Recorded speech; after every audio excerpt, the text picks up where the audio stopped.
5 years ago, a group of university students decided to test the story. They were back in town for the holidays, restless and hungry for excitement. Among them was Clara, curious, reckless, the kind of girl who never turned down a challenge. The others were her closest friends, Jide, who laughed at everything, even fear itself. Ife, who was always nervous, but hated being called a coward.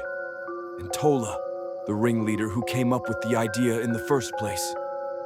They say no one who spends a night inside apartment 3B comes out the same, Tola said, smirking as they all stood outside the crumbling apartment block. The windows were dark voids, like eyes that hadn't blinked in decades.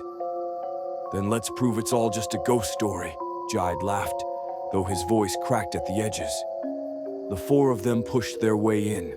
The air inside was thick, humid, and smelled faintly of rust and rot. The walls were lined with peeling paint that looked like scars. Every footstep echoed too loudly, like the building was aware of them. They set up in the living room of apartment 3B, a wide, dust-choked space where an old sofa sat stiffly against the wall, as though waiting for someone to return. Jide pulled out his phone to film, insisting they would have proof of their dare night. At first, it was all laughter. They joked, shared snacks, even played music. But at exactly midnight, the temperature dropped. Their breaths fogged in the air, even though it was a hot season outside. That was when Clara heard it. A whisper.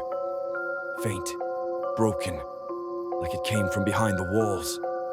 She froze. Shh. Did you hear that? The others went quiet. Greater than, hear what? Jide muttered. The whisper came again, closer, clearer. Words they couldn't quite make out, except for Clara. For her, it was unmistakable. Clara. She stood abruptly, her face pale. It just called my name. The others laughed nervously, brushing it off, but unease settled in like a fog. The whisper returned, this time from the corner of the room, though no one was standing there. Ife wanted to leave, but Tola insisted they stay. To prove they weren't cowards, they pulled out a candle, set it in the middle of the floor, and began telling ghost stories to pass the time. But the flame of the candle flickered violently, though there was no breeze. Then, with no warning, it went out. Darkness swallowed the room. In the pitch black, Clara swore she felt someone lean close to her ear and breathe. Greater than run. She screamed, fumbling for her phone flashlight. When it flicked on, the others were pale and trembling. But the worst part wasn't what they saw. It was what was missing. The footage Jide had been recording was gone. Every video, every photo, wiped clean as if nothing had ever happened.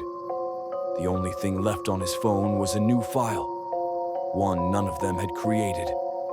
A video, 2 minutes long. The thumbnail showed the four of them, sitting in the living room. Except there was a fifth figure behind them, a tall, faceless shadow.